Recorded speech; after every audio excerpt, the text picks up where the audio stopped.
Praise the Lord. ஆண்டவருக்கு மகிமை உண்டாதாக. மென்மையான வஸ்திரம் என்கிற தலைப்பில் இந்த நாளில் உங்களோடு பேசுகிறேன். இதற்கு எடுத்துக்காட்டாக யோசேப்பை எடுத்துக்கொள்கிறேன். யோசேப்பு அணிந்திருந்த 4 வஸ்திரங்கள் 4 கட்ட காலங்களை நமக்கு வெளிப்படுத்துகிறது.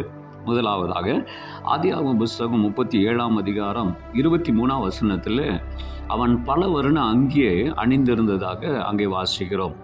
அந்த வஸ்திரத்தை கொடுத்தது யார் என்றால் அவனுடைய தகப்பன். அருமையானவர்களே, நாம் ரட்சிக்கப்படும் போது இயேசுவை ஏற்றுக்கொள்ளும் போது நமக்கு ஒரு அங்கியை தேவன் நமக்கு உடுத்து வைக்கிறார். அது சந்தோஷத்தினாலே உண்டான ஒரு அங்கி.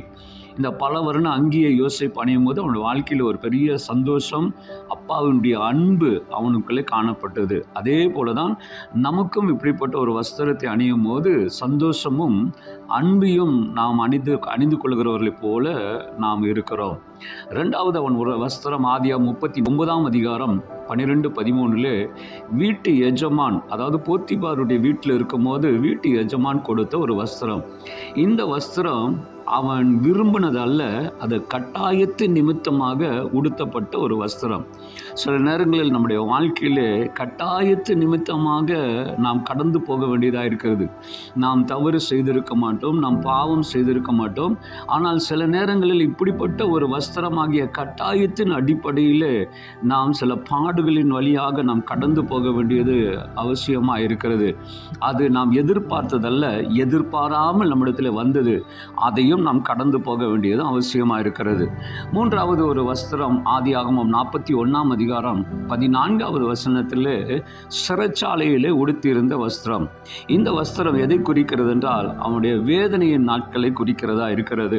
அருமையானவர்களே, சில நேரங்களில் ஆண்டவர் இந்த வேதனையின் நாட்களை அனுமதிக்கிறார். வேதனையின் நாட்களை நம்முடைய வாழ்க்கையில் அனுமதிக்கிறார். இது நாம் விரும்பி வந்ததல்ல, இது நாம் விரும்பாமல் வந்த ஒரு காரியம்.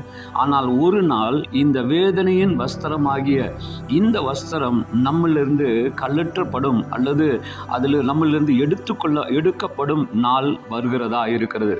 நான்காவது ஒரு வஸ்திரம், இந்த வஸ்திரம் என்றால் ஆதியாகமம் 41ஆம் அதிகாரம் 42ஆவது வசனத்தில் வாசிக்கிறோம். அதுதான் ராஜா உடுத்தின ராஜ வஸ்திரம். இதுதான் மேன்மையான ஒரு வஸ்திரம்.